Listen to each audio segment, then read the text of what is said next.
అందరికీ మనస్ఫూర్తిగా మీడియా మిత్రుల్లో కూడా అభినందనలు. అన్న ఈరోజు పిలవడానికి కారణం ఏంటంటే ఓన్లీ బూత్ కమిటీ మెంబర్లతో పాటు పార్టీల యాక్టివ్గా ఉన్నటువంటి వాళ్ళని తప్ప పబ్లిక్ని ఎవరిని పిలవలేదు. ఎందుకంటే మళ్ళీ అది ఒక కన్ఫ్యూజన్. వాళ్ళు వస్తారు, కొద్దిసేపు కూర్చుంటారు, వెళ్ళిపోతారు. ఇవన్నీ కన్ఫ్యూజన్ లేకుండా ఓన్లీ కొంత డిసిప్లిన్గా కూడా ఉండాలి. చెప్పిన అంశం కూడా వాళ్ళ దృష్టికి పోవాలనేటువంటి ఉద్దేశంతో లిమిటెడ్గానే బూత్ కమిటీ మెంబర్లు ఏమో కంపల్సరీ, దాంతోపాటు డివిజన్లో యాక్టివ్ ఉన్న వాళ్ళని రమ్మని పిలవడం జరిగింది. అయితే దీంట్లో ఎస్ఐఆర్ ఏదైతే జరుగుతుందో దేశవ్యాప్తంగా కూడా దీని మీద ఒక పెద్ద చర్చ ఉంది. ఓట్లు తొలగిస్తున్నారని, ప్రధానంగా మైనారిటీ ఓట్లు ముస్లిమ్స్ కానీ క్రిస్టియన్స్ కానీ ఏవైతే బీజేపీకి పడే ఓట్లు అనుకునేవన్నీ తొలగిస్తున్నారనేది దేశవ్యాప్తంగా ఒక చర్చ, గొడవలు ఇవన్నీ జరుగుతున్నాయి. పార్లమెంట్లో కూడా జరుగుతున్నాయి, మొన్న జరిగినటువంటి ఎన్నికల్లో కూడా.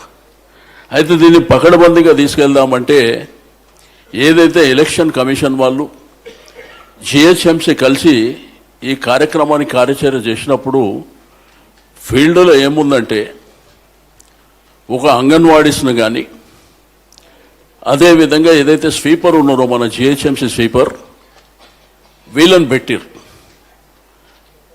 దాంట్లో కొంతమంది యాక్టివ్గా ఉన్న వాళ్ళని, ఎవరైతే ఒక డివిజన్లో ఒక బూత్లో 7-8 బూత్లు ఉంటే ఒక ఇద్దరినేమో టెక్నికల్ పర్సన్ని పెట్టిరు. వాడేమో అంతా షో చేసి చూపిస్తుంటే ఇది ఇట్లా యాప్లో ఇట్లా డౌన్లోడ్ చేయాలి, ఈ పద్ధతిలో చేయాలి, ఈ పద్ధతిలో చేయాలని. అదంతా నేను చూసిన తర్వాత కమిషనర్ గారితో మాట్లాడినా, మా డీసీలతో కూడా మాట్లాడితే, నేనన్నా మీరు క్లాస్ 4th ఎంప్లాయీని పెట్టి ఇది టెక్నికల్ సైడ్ చేయమంటే ఏడికేం జరుగుతుంది ఇదంతా, కాబట్టి ఇది పద్ధతిగా లేదని చెప్పి వార్నింగ్ ఇచ్చాం. తర్వాత కమిషనర్కు, ఎలక్షన్ కమిషన్కు ఒక లెటర్ రాసి పంపించినప్పుడు కమిషనర్ గారు యాక్సెప్ట్ చేశారు. నేనన్నా ఇంత పెద్ద కార్యక్రమాన్ని తీసుకున్నప్పుడు మీ ఇష్టం ఉన్నట్టు చేసుకుంటే కరెక్ట్ కాదు కదా అని. దాంట్లో అడిగింది ఏంటంటే ఎవరైతే డెత్ అయిన వాళ్ళది మీరు డిలీట్ చేయాలి కదా అని అడిగినాం. అడిగితే ఆ ఇంటి పర్సన్ వచ్చి ఆథరైజ్ చేసి ఒక లెటర్ ఇవ్వాలన్నట, ఈ మనిషి డెత్ అయిందని. నేనన్నా మీ డిపార్ట్మెంట్లో డెత్ సర్టిఫికేట్స్ ఇస్తారు కదా, రికార్డ్ తీయండి. ఇప్పుడు మా నాయన చనిపోయింది అని నేను పోయి ఎట్లా చెప్తా? అక్కడికి పోయి మా నాయన చనిపోయిందని నేను పోయి చెప్పలేను కదా. అది మీ డ్యూటీ, మీరు చేయాలి. రెండోది, ఎవరైతే మైగ్రేట్ అయ్యారు, అక్కడ నుంచి ఇక్కడ పోయారు, ఇక్కడ నుంచి అక్కడ పోయిన వాళ్ళది కూడా మీరు చెక్ చేసుకోండి అని చెప్పినాం. దీంతోపాటు కొత్త ఎన్రోల్మెంట్ కూడా 18 సంవత్సరాలు నిండిన వాళ్లకు ఎన్రోల్ చేయాలనేటువంటి ప్రాసెస్ కూడా చెప్పినాం. అయితే దీంట్లో ఏంటంటే కొంతమంది, అంటే మా కాన్స్టిట్యున్సీలో అందరు యాక్టివ్గా చేశారని చెప్పాను, కానీ కొంతమందికి ఏంటంటే బద్ధకం ఎక్కువైపోయి చేస్తలేరు. కొంతమంది ఏమో యాక్టివ్గా చేస్తారు. వాళ్ళేమో అనుకుంటారంటే మేము ఏది రాసిస్తా చూస్తాడు కదా అనుకుంటారు. కానీ సరే, మున్సిపల్ ఎలక్షన్లు దగ్గర ఉన్నాయి, అది గుర్తుపెట్టుకోండి. అయితే దీంట్లో ఏంటంటే మీ అందరికీ రిక్వెస్ట్ చేసేది, ఈరోజు సనత్ నగర్ అసెంబ్లీ సెగ్మెంట్లో ఒకప్పుడు నేను సికింద్రాబాదు 3 సార్లు అక్కడ ప్రాతినిధ్యం వహించిన, తర్వాత ఇక్కడికి వచ్చేసరికి 3వసారి. అయితే సికింద్రాబాద్కు సనత్ నగర్కు ఉన్న డిఫరెన్స్ చాలా డిఫరెన్స్ ఉంటుంది. ఇక్కడ ఉన్న వాతావరణం, ఇక్కడ ఉన్నటువంటి ఇదంతా మల్టీ కల్చర్, అన్ని ప్రాంతాల వాళ్ళు, మన వాళ్ళు అందరు కలిసి ఉండేటువంటి ప్రాంతం సనత్ నగర్. అయితే మాకు మొదటి నుంచి ఏంటంటే ఒక అలవాటు, ఓ డిసిప్లిన్గా ఉండాలనేటువంటి అలవాటు, మెయిన్ టైం సెన్స్. ఏదైతే టైమింగ్ అనేది గంట కొట్టినట్టే, 10 గంటలకు పోతామంటే 9:59 అక్కడ ఉంటాం. మన కార్యకర్తలను అదేవిధంగా తయారు చేసినాం, అధికారులను కూడా అదే పద్ధతిలో తయారు చేసినాం. రెండోది, ఇదంతా నా కుటుంబం. ఈ కుటుంబానికి ఏంటంటే డే 1 నుంచి, ఈ రోజు కాదు, డే 1 నుంచి నాకు ఒక కార్పొరేటర్ యాక్సెస్ ఉండదు. ప్రతి కార్యకర్త డైరెక్ట్గా వచ్చి మాట్లాడేటువంటి అవకాశం అది మన దగ్గర ఉంది. రెండోది గడిచిన 35 సంవత్సరాల నుంచి ఏ ఇంట్లో పెళ్ళైనా మన చెయ్యి కంపల్సరీ ఆ ఇంటి మీద ఉండవలసిందే. రెండోది ఏ ఇంట్లో ఎవరన్నా చనిపోయినా కానీ మన చెయ్యి కంపల్సరీ ఆ ఇంటి మీద ఉండవలసిందే. రెండోది రెగ్యులర్గా ప్రజలకైతే ఒక పద్ధతి, మన పార్టీ నాయకుల కార్యకర్తలకు ఏదైనా ఇబ్బందులు ఉన్నా, ఆరోగ్యపరమైన సమస్య ఉన్నా, వాళ్ళ ఇంట్లో పెళ్లి కార్యక్రమం ఉన్నా, ఇంకేదైనా కార్యక్రమం ఉంటే జర చెయ్యి పెద్దగా అవుతుంది. ఆ పద్ధతిలో మనం నడిపించుకుంటూ వచ్చినాం. రెండోది రాజకీయాలలో కొంతమందికి అవకాశం వస్తుంది, కొంతమందికి రాదు. నా అదృష్టమో దురదృష్టమో సికింద్రాబాద్లో ప్రాతినిధ్యం వహిస్తే 9 డివిజన్లు ఉంటే మహిళలకే వచ్చినాయి, మొన్న 6 ఉంటే మహిళలకే వచ్చినాయి. వీళ్ళకి ఏంటంటే అనుమానం, సినన్న కావాలని చెప్పించిన రిజర్వేషన్లు అని వాళ్ళకి అనుమానం. ఆ రోజు మీకు గుర్తుండే ఉంటుంది, ఆ రోజు హైదరాబాద్ మున్సిపల్ ఎలక్షన్లప్పుడు రిజర్వేషన్లు వచ్చినప్పుడు మనము ఎక్కడికేమో వస్తున్నాం, కార్లు ఇద్దరమే ఉన్నాం, షంబీపూర్ రాజు కూడా ఉండు. అన్న ఒకసారి చూస్తావా అని మీరు ఫోన్లో అడిగితే నేనన్నా నాకు పెద్ద తలకాయ నొప్పి, నేను చూడనని చెప్పిన మీకు గుర్తుండే ఉంటుంది. సరే, ఎవరైనా కానీ మన నాయకులు మన కార్యకర్తలే. అయితే మా కార్పొరేటర్లు మీరు 99 మందిని గెలిపించారు. బట్ మా కాన్స్టిట్యున్సీలోని డిసిప్లిన్ ఎక్కడ ఉండదు. రెండోది మా కార్పొరేటర్లకు మాకు ఉన్నటువంటి యాక్సెస్ చాలా కుటుంబ సభ్యుల యాక్సెస్ ప్రకారం ఏ డెవలప్మెంట్ కార్యక్రమం ఉన్నా ఏది ఉన్నా కానీ వారి ద్వారానే జరిగేటువంటి కార్యక్రమాలు మన దగ్గర ఉంటాయి. అది మేము మెయింటైన్ చేసుకుంటూ వచ్చినాం. చాలామంది మీకు రాజకీయాలలో నా అనుభవం ప్రకారం చెప్తున్నా, కొంతమంది నాయకత్వం నాయకుడిగా ఎదగగానే వాడి నీడని చూసి భయపడతాడు. రెండోది కార్పొరేటర్లను చూసి భయపడతారు. వీరేంది నా నెత్తి మీద వచ్చి కూర్చుంటారేమో, లేకపోతే ఆ నీడ చూసి భయపడినోడు జీవితకాలంలో రాజకీయాల్లో ముందుకు పోలేడు. ఎందుకంటే మన శక్తి సామర్థ్యాలు ఏందో మనకు తెలిసినప్పుడు ఇతరులతోని భయపడవలసినటువంటి అవసరాలు మనకు ఉండవు. రెండోది పార్టీ కార్యక్రమాలలో రెగ్యులర్గా కార్యకర్తలు అనేవాళ్ళు ఎంతో గొప్పవాళ్ళు అంటే చాలామందికి ఈ విషయం తెలియదు. మనం మీటింగులు పెట్టినప్పుడు, లేకపోతే మనం ప్రభుత్వంలో ఉన్నప్పుడు ఇనాగ్రేషన్లప్పుడు కానీ, లేకపోతే ప్రభుత్వం పోయిన తర్వాత ఇక్కడ ఉన్నటువంటి మా అక్క చెల్లెళ్ళు ఒక ప్రోగ్రాం పెడితే వస్తారు ఆడికి, మనం అలా చూసి సంతోషపడతాం. కానీ మనము తెలుసుకోనిక 25-30 ఏళ్ళు పడుతుంది ఆమె ఎట్లొస్తుంది ఆడికి ఆ ప్రోగ్రాం దగ్గరికి. ఇది దూరమైనటువంటి ప్లేస్ కదా, ఆటోలు వస్తుందా, బస్సులు వస్తుందా? ఈ విధంగా ఏమవుతుందంటే వాళ్ళ ఖర్చుల భారం అనేది విపరీతంగా పడుతున్నటువంటిది. అదేవిధంగా మన నాయకులు కార్యకర్తలు కూడా ఏ కార్యక్రమం పెట్టినా వాళ్ళు వస్తారు. మా దగ్గర ఏంటంటే ఒక సిస్టమ్ ఉంది, మీరు ఒక 1000 మందిని తెమ్మంటే వేయించుకొని ఆ 1000 మందిని తీసుకొని వస్తాం. మేము ఈ మధ్యన కొత్త సిస్టమ్ ఏం పెట్టినామంటే ఈ కార్లల్లో, ఆటోలల్లో, టెంపోలల్లో తిరిగేది కంటే సింపుల్గా మోటార్ సైకిల్ మీద ఇద్దరు రావాలనేటువంటి కార్యక్రమం పెట్టినాం. అది ట్రాఫిక్ ఇబ్బంది ఉండదు, ఏ ఇబ్బందులు ఉండదు, మంచిగా మజాగా రోడ్డు మీద మోటార్ సైకిల్ నడిపించుకుంటూ వచ్చేటువంటి కార్యక్రమాన్ని. ఏదైనా మహిళలు ఉంటే కార్లల్లో వచ్చేటువంటి కార్యక్రమాలు. మీరు వరంగల్ మీటింగ్ పెట్టినా వస్తారు, లేకపోతే ఏ జిల్లాల మీటింగ్ మన పార్టీ మీటింగ్లు పెట్టినప్పుడు వస్తాయి. అయితే రాజకీయాలలో మా కాన్స్టిట్యున్సీ డిసిప్లిన్ కూడా మీకు చెప్తా. మేము ఎప్పుడు కూడా ఎలక్షన్లో పోటీ చేసినప్పుడు, అసెంబ్లీ ఎలక్షన్లో మేము మాకు రైవల్గా ఉన్నటువంటి ఏ క్యాండిడేట్ని మేము తిట్టాం. మా నాయకుల కార్యకర్తలు కూడా ప్రచారం జరిగేటప్పుడు మేము నడుచుకుంటూ పోయే దాంట్లో వాళ్ళు ఎదురొస్తే మేము వేరే గల్లీలకి పోతాం. అది మా దగ్గర ఉన్నటువంటిది. ఇప్పుడు గతంలో ఒక ముఖ్యమంత్రి గారి కొడుకు రాజ్యం వెళ్ళాడు ఆ కాన్స్టిట్యున్సీలో. నేను గెలిచిన తర్వాత దగ్గర 4-5 సంవత్సరాలు నా మీద స్టేట్మెంట్లు, ఎవడన్నా కొట్లాడుకుంటే నాకే అంటగడుతుండే, ఎవడన్నా అక్కడ జాగా ఉంటే నాకే అంటగడుతుండే. మా వాళ్ళు ఏమంతా బాయిలైపోతుండే. బాయిలైపోయి వాళ్ళు ఇట్లా ఇష్టం ఉన్నట్టు మాట్లాడుతున్నారు కదంటే మీరు మాట్లాడదని చెప్పి నేను మాట్లాడను, మీరు మాట్లాడద్దని.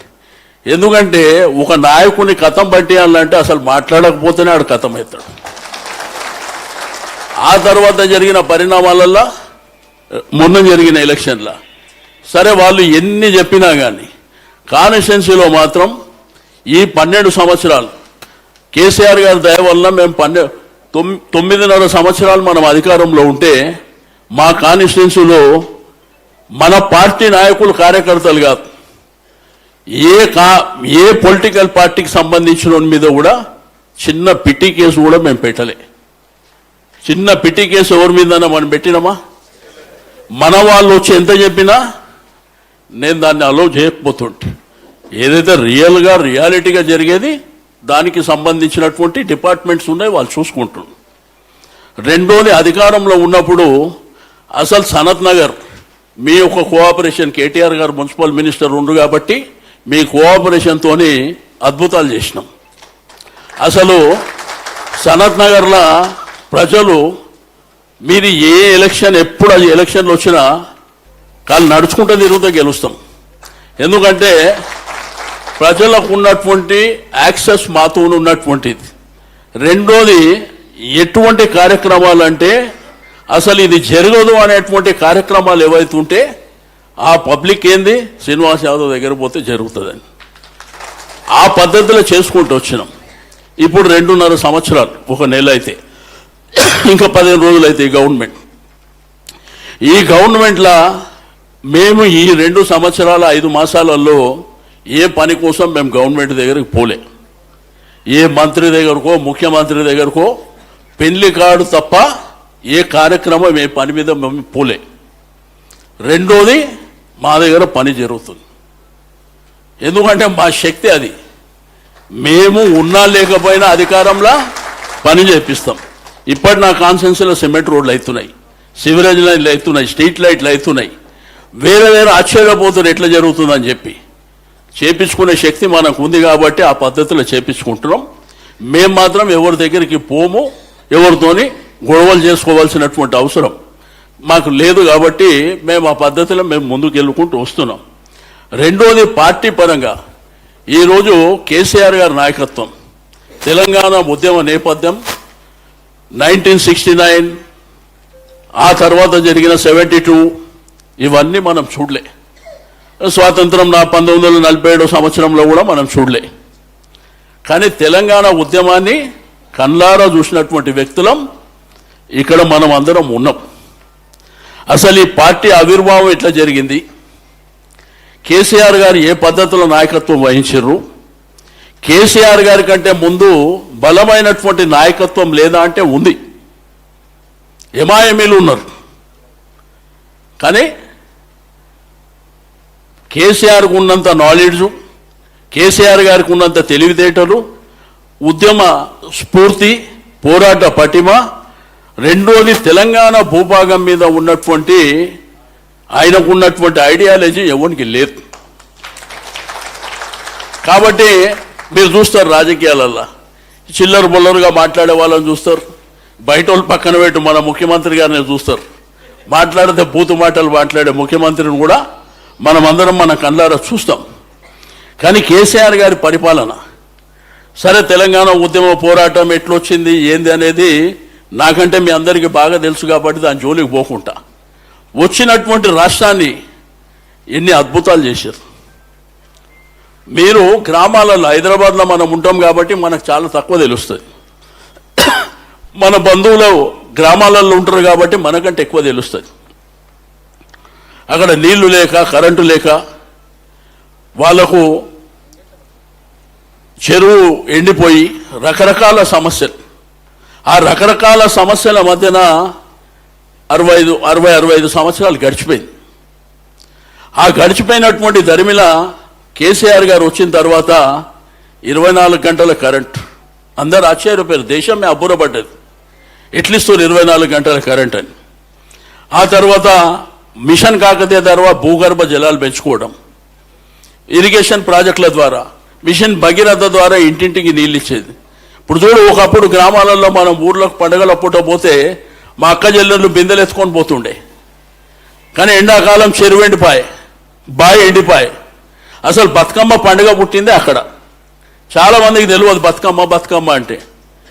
ఆ రోజు ఏంటంటే కష్టపడి కష్టం చేసి పొద్దున్న లేచి పొలం దగ్గరికి పోయి మరి దుక్కి దున్ని ఎరువు చేతిలో పంట వచ్చిన తర్వాత పోతే గిట్టుబాటు లేకపోతే ఆ అక్కజల్లంలో ఆడ గట్టు మీద కూర్చొని మా బతికేంది బతుకమ్మ అనేటువంటి పాట స్టార్ట్ అయింది అక్కడ నుంచి వచ్చినటువంటి బతుకమ్మ కేసీఆర్ గారు పుణ్యమా అంటూ విశ్వవ్యాప్తం అయిపోయింది. ఫ్లైట్లో బతుకమ్మ ఆడుతున్నారు, లండన్లో బతుకమ్మ ఆడుతున్నారు, అమెరికాలో బతుకమ్మ ఆడుతున్నారు. అయితే ఇవన్నీ జరిగిన తర్వాత వారు అద్భుతమైనటువంటి పరిపాలన ఇచ్చిండు. ఆయన ముఖ్యమంత్రిగా ఉన్నప్పుడు ఎన్ని అద్భుతాలు చేశారు. ఒక సెక్రటరేటు ఈ దేశానికి ప్రైడ్ కదా సెక్రటరేట్. ఆ ముంగట అమరవీరుల స్తూపం. రెండోది భారత రాజ్యాంగ నిర్మాత అయినటువంటి డాక్టర్ బిఆర్ అంబేద్కర్ గారు 125 అడుగుల విగ్రహం. రెండోది జిల్లాకు ఒక మెడికల్ కాలేజ్, ఇంజనీరింగ్ కాలేజీలు కానీ, గురుకుల పాఠశాలలు కానీ. వీళ్ళ ముఖానికి ఒక దుర్గం చెరువు గట్మని చూపిస్తా. ఒక దుర్గం చెరువు గట్మని. కేటీఆర్ గారు అంటే ఆ రోజు అమెరికాలో చదువుకొని వాళ్ళు రెగ్యులర్గా వారు అక్కడనే ఉంటుండే కాబట్టి ఆ విజను వాళ్ళు చదువుకుంటారు కాబట్టి తన విజన్తోనే హైదరాబాద్ను ఒక డిజైన్ చేసి, అంటే ఒక ఫ్లైఓవరు లేకపోతే అండర్ పాస్, ఇది కాదు, డ్రైనేజీ వ్యవస్థ ఎట్లా, స్టామ్ వాటర్ డ్రైన్ ఎట్లుండాలి, గార్డెన్ ఎట్లుండాలి, పార్క్ ఎట్లుండాలి, ఓపెన్ జిమ్ ఎట్లుండాలి, రోడ్లు. కరోనా వైరస్లో అందరు ఇళ్లలో పండుకుంటే కర్ఫ్యూ అయ్యి ఇంట్లోకి బయటికి వెళ్ళకపోతే వారం రోజులు రోడ్డు మీదకి బయటకు వస్తే అన్ని రోడ్లు వచ్చేసినాయి. ఎట్లా వచ్చినాయి? అదొక విజన్. వారికి ఉన్నటువంటి అనుభవం. ఒక డబుల్ బెడ్రూమ్ టీవీలో చూస్తారు, మీరు పేపర్లో చూస్తారు, ముఖ్యమంత్రి డబుల్ బెడ్రూమ్. ఎవరిని అయ్యా జాగిర్రా నాయన, అది కట్టింది మనం కదా. 1,00,000 కట్టినాం కదా, 1,00,000 కట్టినాం. మన కండ్ల మూట బట్టి విక్రమార్క గారిని అయితే తీసుకుపోయి చూపించిన. కాబట్టి ఇవన్నీ జరిగినాయి. ఇప్పుడు ఏంటంటే అధికారం మన చేతిలో లేదు. పోనీ ఏమైనా అద్భుతాలు చేసిండ్రా ఈ 2.5 సంవత్సరాల్లో? బూతు మాటలు తప్ప అద్భుతాలు ఎక్కడ ఉన్నాయి? ఎక్కడన్నా డెవలప్మెంట్ మీద, వెల్ఫేర్ మీద ప్రజలకు ఆ రోజు మేనిఫెస్టోలో చెప్పినటువంటి 200-500 ఇస్తానని మహిళలకు మోసం చేశారు. ఫీజు రియంబర్స్మెంట్ అని చెప్పి దాన్ని మోసం చేశారు. రైతు భరోసా అని చెప్పి అక్కడ మోసం చేశారు. ఒకటా రెండా చెప్పుకుంటూ పోతే ఎన్నో ఉన్నాయి. అయితే ఈ మధ్యకాలంలో కేటీఆర్ గారు చాలా ఉధృతంగా ముందుకెళ్తారు, ఉధృతంగా మాట్లాడినప్పుడు కొంతమంది బాగా మాట్లాడుతుండంటారు, కొంతమంది ఏమంటారు ఈయన అహంకారం ఎక్కువ అని చెప్పి కొంతమంది మాట్లాడుతారు. నేను అడుగుతాను మీ అందరికీ, కేసీఆర్ గారు ఎవరు?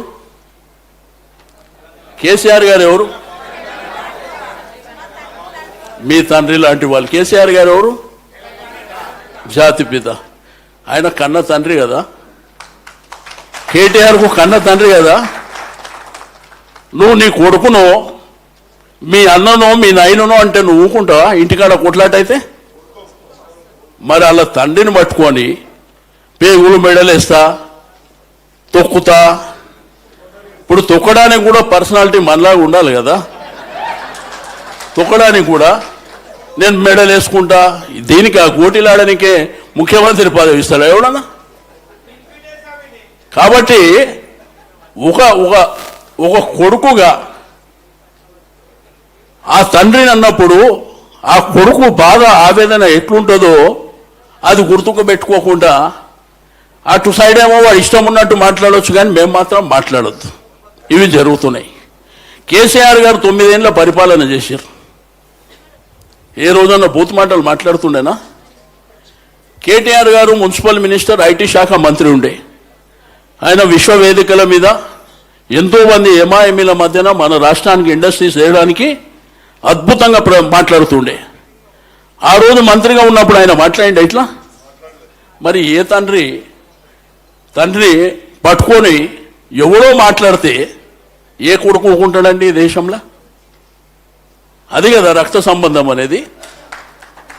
కాబట్టి ఇవన్నీ మనం పరిగణనలోకి తీసుకోవాలి. రెండోది ఏంటంటే మన ప్రభుత్వం కళ్ళు మూసుకొని వస్తుంది, దాంట్లో అనుమానం ఏం లేదు. 10 సంవత్సరాలు పరిపాలన చేసినప్పుడు మనకు కూడా కొంత రిలాక్స్గా ఉండేటువంటి వాతావరణం ఉండాలి కదా. ఎప్పుడు చూసినా కానీ బిజీ బిజీ బిజీ బిజీ, ఇక్కడ ఉరుకు అక్కడ ఉరుకు, ఇదే పని అయిపోయి. ఓకే, ప్రజలు అవకాశం ఇచ్చిండ్రు, అద్భుతాలు జరుగుతాయి అనుకుర్రు, చుక్కలు చూపిస్తారు. కాబట్టి ఇవన్నీ కార్యక్రమాలు మనం చేసుకుంటూ వచ్చినప్పుడు మీ అందరూ కూడా రిక్వెస్ట్ చేసేది ఒకటే, ఏ డిసిప్లిన్ అయితే మనం మెయింటైన్ చేసుకుంటూ పోతున్నామో అదే పద్ధతిలో కొంత డెప్త్కి వెళ్ళండి. ఎందుకంటే ఒక ప్రమాదమైనటువంటి గంటిక ఈ ఎస్ఐఆర్. ఈ ఎస్ఐఆర్ ఏదైతే భారత రాజ్యాంగం ప్రకారం డాక్టర్ బిఆర్ అంబేద్కర్ గారు రచించినటువంటి ఇది మన యొక్క హక్కు, ప్రజాస్వామ్యంలో పౌరుని హక్కు. నాకు ఓటు అనేది నా జన్మ హక్కు, అది తీసేయడానికి వాడేవాడు. కానీ మీ అందరికీ నేను ఒకటే చెప్పేది ఏంటంటే, మనం ఇన్ టైంలో కూడా చేసుకోకపోతే వాడు పబ్లిష్ చేసిన తర్వాత నువ్వు ఏం చెప్పినా వినడు, వాడు డెమాలిష్ చేసుకుంటూ వెళ్ళిపోతాడు.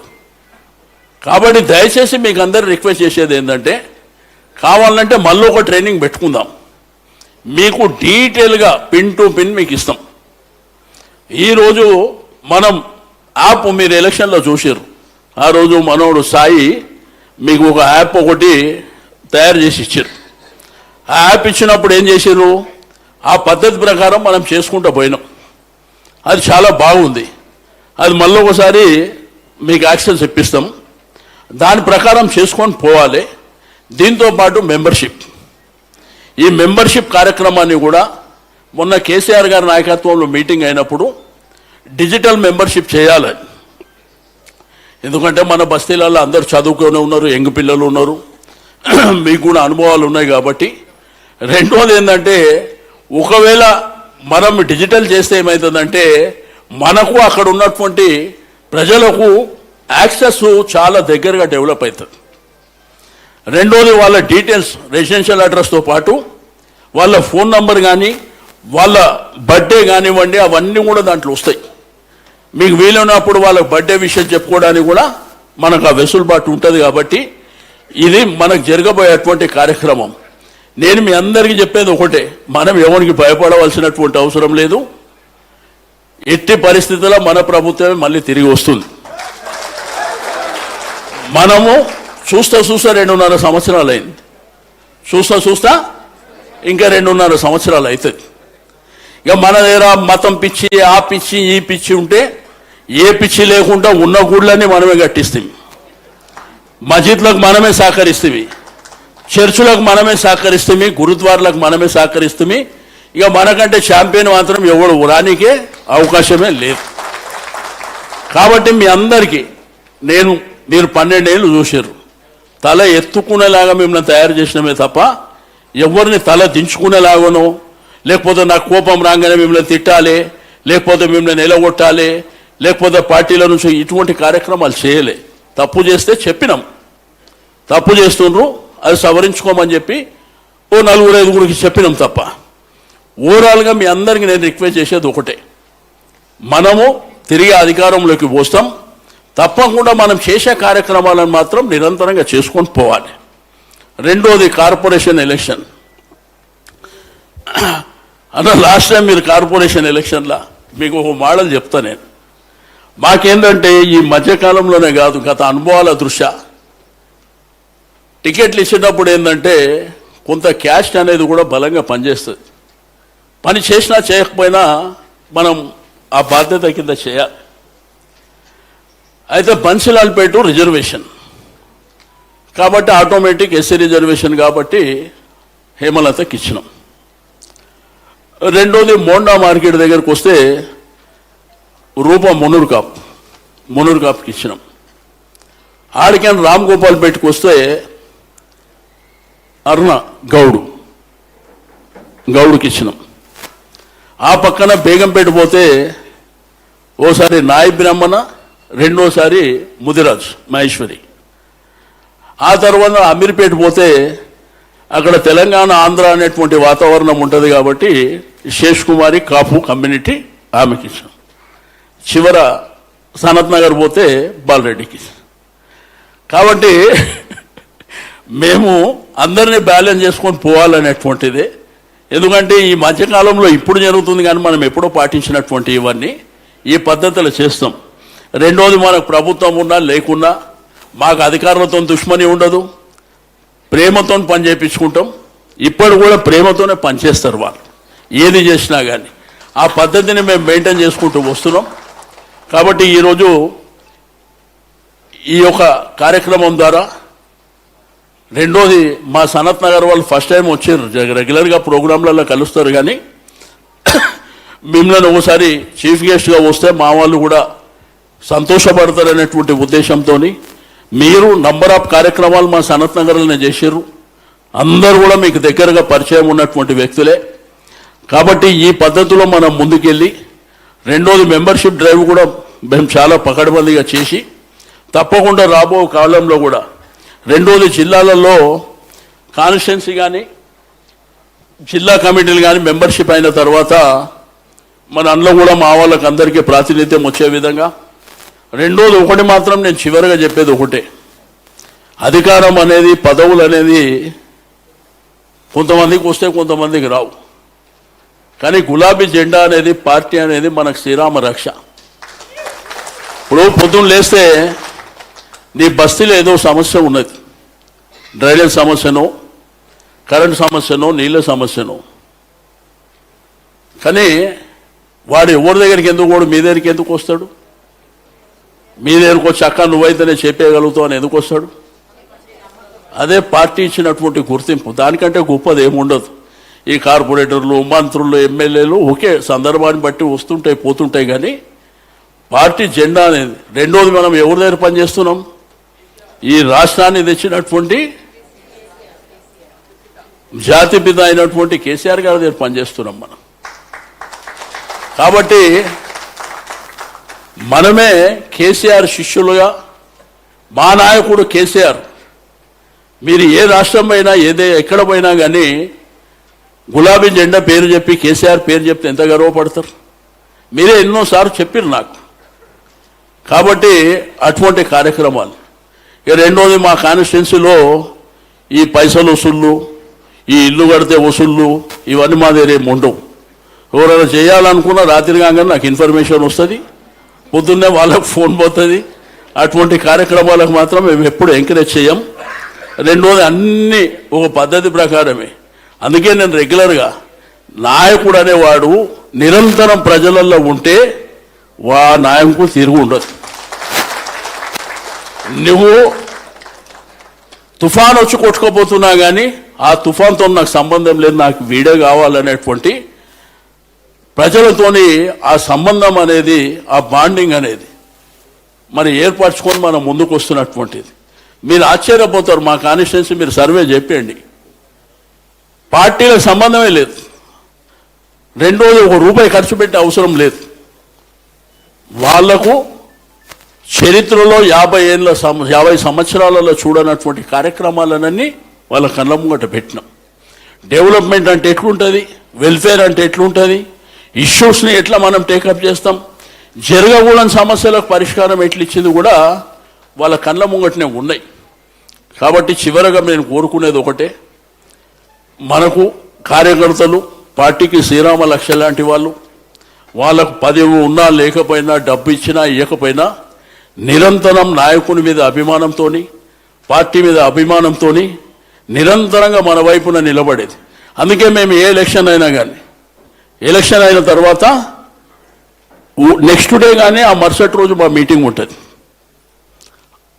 ఆ నెక్స్ట్ డే లేకపోతే మరుసటి రోజు, అంటే కౌంటింగ్ చాలా టైం ఉంటుంది.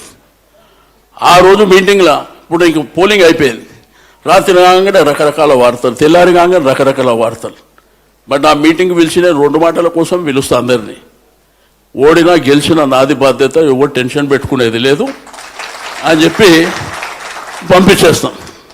ఎందుకంటే రకరకాల ఇది మనకు తెలుసు కదా, రాజకీయాలల్లో ఓడిపోయినా మనకు పుసుకున లైన్ కడుతున్నాడు వచ్చి, నేను బాగానే చేసినా వాడు పని చేయలే అంటాడు. ఇప్పుడు అవన్నీ ఓడిపోయాలి, అవన్నీ ఓడిపోయాలి. మన కిస్మత్ లేకుంటే మనం ఓడిపోతాం తప్ప ఎవరి మీదనో అని అనవసరంగా అవన్నీ మన దగ్గర చేయం. కాబట్టి ఇప్పుడు కరెక్ట్ 12 బాగా అవుతుంది. మళ్ళొకసారి మీ అందరికీ చెప్తున్నా, మీ అందరికీ శుభాకాంక్షలు. నా కుటుంబంలో నా కొడుకు ఎంతనో నా తమ్ముడు ఎంతనో మీరంతా అనేది అన్నముంగడ చెప్పేది కాదు.